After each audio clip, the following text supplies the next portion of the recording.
I don't know if Jeffrey is. Sorry. Let's run it back. Fortunate. Minor in legal. Forced. I mean, they're interesting, right? I mean, I needed to go shopping, and I was completely lost in the city. So Going. Okay.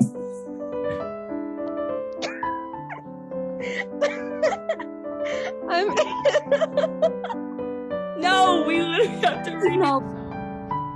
I did that.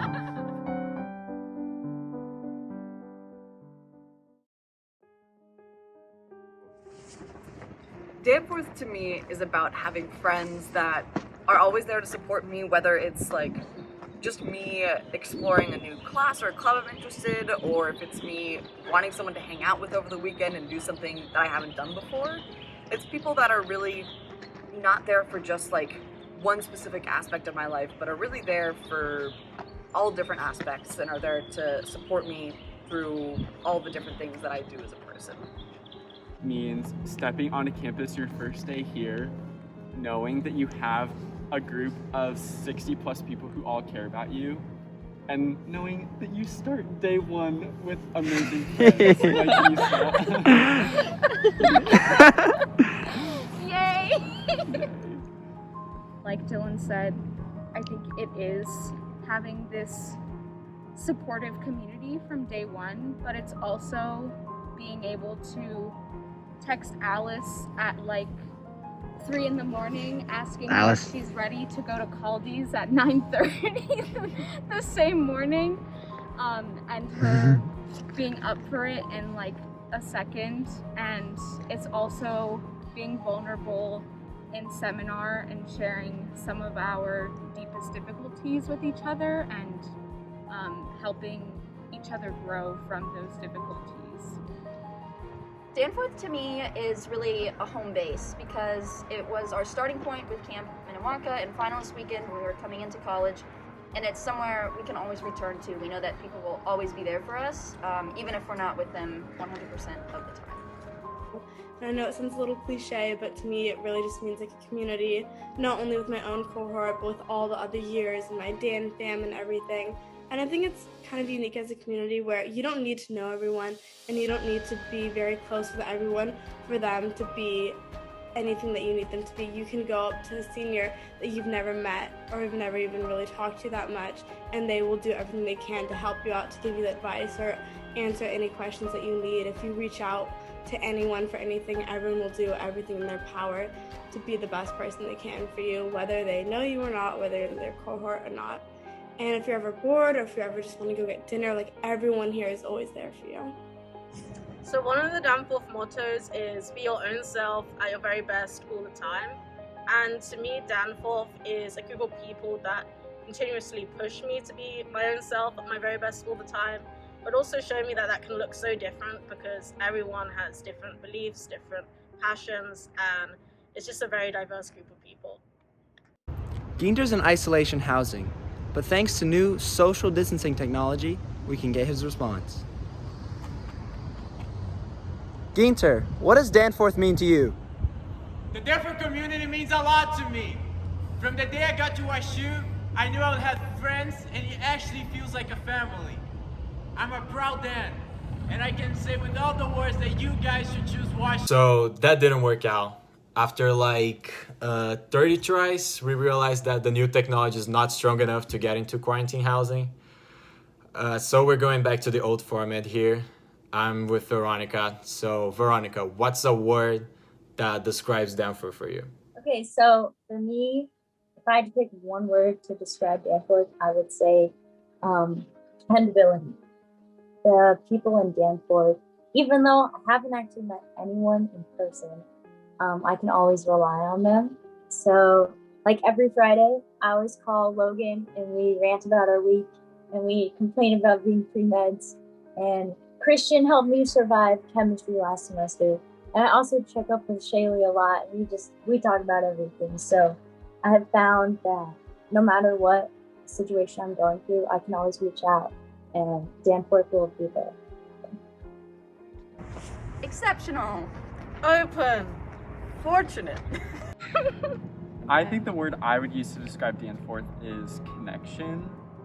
And in some obvious ways, like the connections that we share with each other and with upperclassmen, and even connections to opportunities through each other and through seminar. But I also think one of my favorite things about Danforth is the way the program and the people in the program have made me feel more connected to myself. And especially because everyone in Danforth is so passionate and interested, and that makes me want to be more thoughtful about what the things I care about are and how I want to affect change in relation to those topics.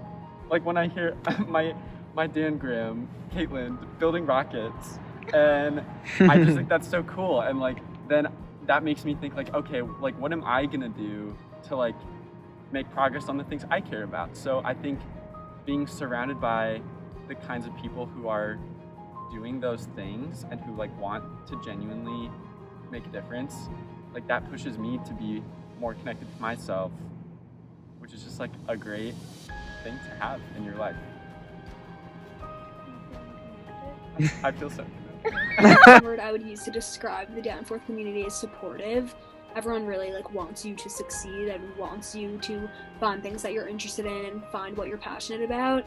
One example of this, Laura Smith, shout out, she's a sophomore.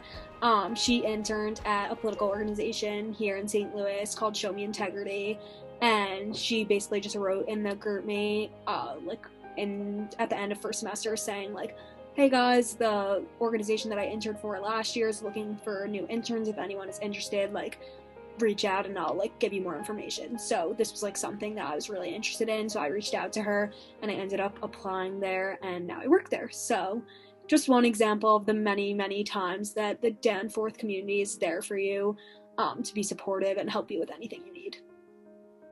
Yeah, I'd say one word I describe Danforth with is welcoming, especially when you're coming to a new school and everyone's from all over the place and you're just trying to figure out who you want to hang out with and trying to create like a community at WashU.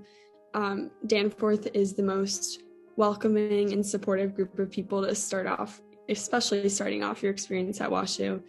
I remember in the first couple of weeks receiving like so many texts from other Danforths being like, if you want to meet up for coffee or things like that. Like Shaylee, I ended up meeting up for coffee with her before the end of first semester, and it was really nice. And Emily is my Dan fam grandmother, and she always would ask me to do things. So people always want to reach out and like make sure you're settled and welcome you and introduce you to their friends. And I remember one time I was kind of struggling with trying to figure out what clubs to join and didn't really know how to join things because of like the communication stuff going on last semester. But I got like so many responses from all these Danforths who were involved in so many different clubs being like, hey, I can text the head of this club and they'll give you this application for Armor Magazine. And then this semester I ended up joining Armor Magazine and things like that. So people are just so thrilled to welcome on any new Danforths and help each other and support each other. So Guinter, describe the moment when you realized that Danforth was a family. I actually realized that Danforth is just like family on the first day I got here. This was back in September of last year. I got to the United States with just 2 suitcases full of clothes. So I didn't have pillows, sheets, towels, laundry supplies, things to decorate my room. And I needed to go shopping and I was completely lost in the city. So I called Kirsten to ask for help and I just say, oh, can I leave my suitcases in the office so I can go shopping and then I come back to get them. Kirsten goes to my hotel, picks me up, spend the whole day shopping with me, and then helps me move into my room. And at that moment, I realized that she cared a lot about me. And that also meant that the Danforth scholars care a lot about me. So it really felt like family. But it was just so nice to connect with people out of a context that didn't feel so formalized. And I think, I don't know, that was like the first time that I felt like this is a community that felt special and felt like it was kind of like unconditional support. And no matter what, like I had a feeling that these are people that are going to be special and are going to be a big part of my life. Yeah, I think there was a point last year wherever I was really struggling with a class and I was like kind of freaking out, and I just ran into Emily Angstrich, and she just like asked how I was doing, and I was like, oh, not very well, and I like told her about it, and I was like really like freaking out, but yeah, and she I don't know, she talked to me and like helped me feel better about it and like set me straight and like just like help me be able to move on and like continue instead of like just breaking down, and I think that really just shows how like they're like there for you, like a family would be. All right. What is a positive impact that Danforth has had on you? I think for me, it's probably been breaking out of my comfort zone in the sense that everyone around you has had so much of a different experience throughout life than you have had. So being able to learn from everyone else and being able to like take classes that people recommend or join clubs that they're in that you may be interested in. It's like stuff you never would have thought of before, and now you're getting all these new experiences that you never would have thought of on your own. And I think that's definitely changed my life because it's allowed me to branch out into so many new topics and discover things that I'm now passionate about that I'd never known about before.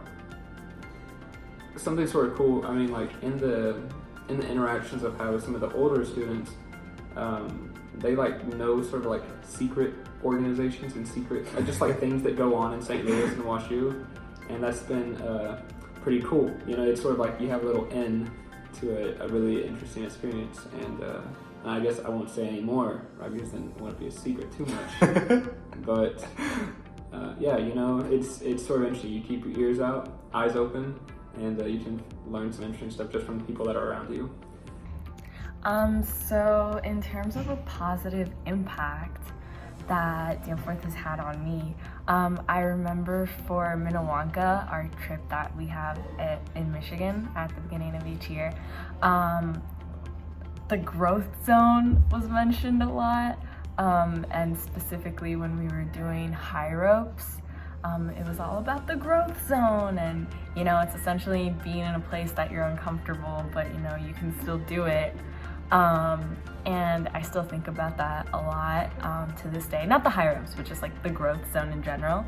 So I feel like because of Danforth and because of this introduction to the growth zone, I'm a little bit more daring, brave.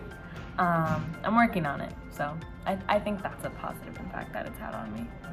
When you first arrive at college, it's definitely an intimidating experience, but I think, and actually this brings me to one of the funnier memories that we had, but I had connected with Audrey, Alice, and Sophie all before school. We had all the first years had gotten to know each other, and when we arrived for Prio, Sophie and I ended up meeting up for the Zooms.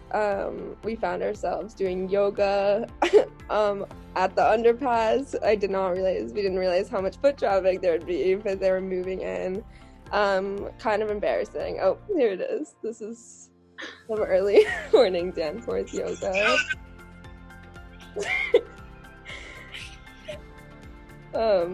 Yeah. So that happened. It was fun.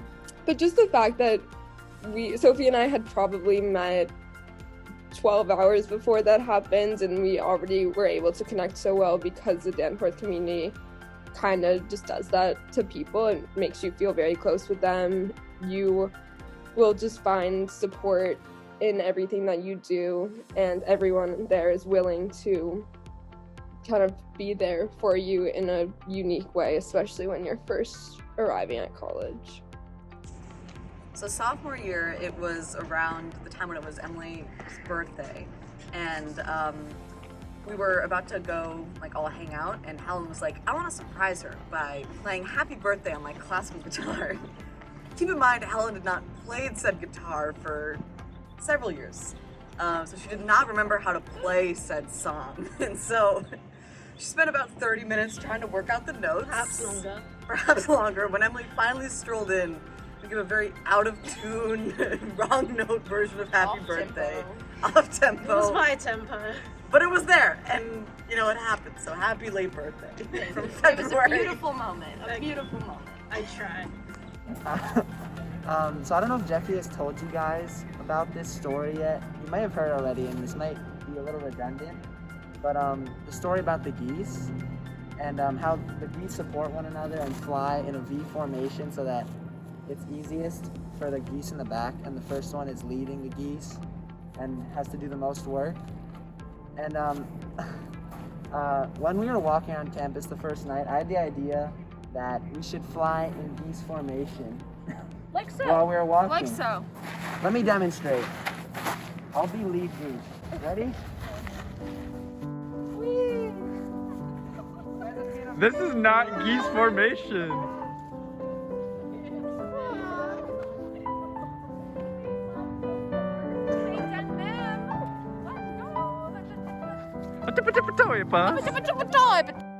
We can't wait to meet you guys.